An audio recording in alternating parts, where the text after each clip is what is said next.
स्वातंत्र्यवीर सावरकर यांच्या जयंतीनिमित्त मनसे अध्यक्ष राज ठाकरे यांनी सावरकरांच्या विचारांचा उल्लेख करून सध्याच्या राजकीय आणि सामाजिक परिस्थितीवर आज भाष्य केलं।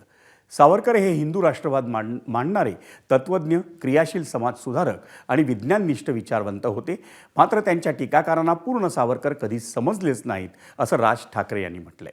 सावरकरांच्या नावाचा वापर करून मतांचं राजकारण करणाऱ्यांनी तरी सावरकरांचे विचार समजून घेतले आहेत का, असा सवालही त्यांनी उपस्थित केला। सावरकर हे प्रत्येक गोष्ट तर्क आणि विज्ञानाच्या कसोटीवर तपासून पाहण्याचा आग्रह धरणारे होते।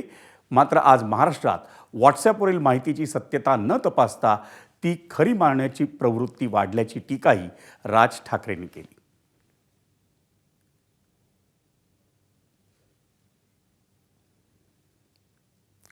मनसे अध्यक्ष राज ठाकरे यांच्या सावरकरांविषयीच्या पोस्टवर प्रतिक्रिया देताना मुंबई भाजप अध्यक्ष अमित साटम यांनी त्यांना टोला लगावला।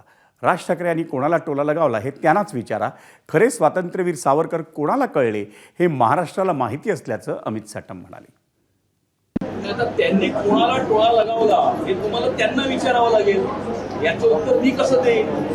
परंतु मी कुठेतरी असं वाचलं की जातीमध्ये तेढ निर्माण करू नये अशा प्रकारचं वक्तव्य त्यांनी केलं होतं। त्यामुळे खरे स्वातंत्र्यवीर विनायक दामोदर सावरकर किती लोकांना कळले हा खरा तर प्रश्न आहे। भाषेच्या आधारावर, प्रांताच्या आधारावरती, प्रदेशाच्या आधारावरती कोण समाजामध्ये तेढ निर्माण करण्याचा आपल्या राजकारणासाठी प्रयत्न करत आहे हे संपूर्ण महाराष्ट्राच्या समोर उघड आहे।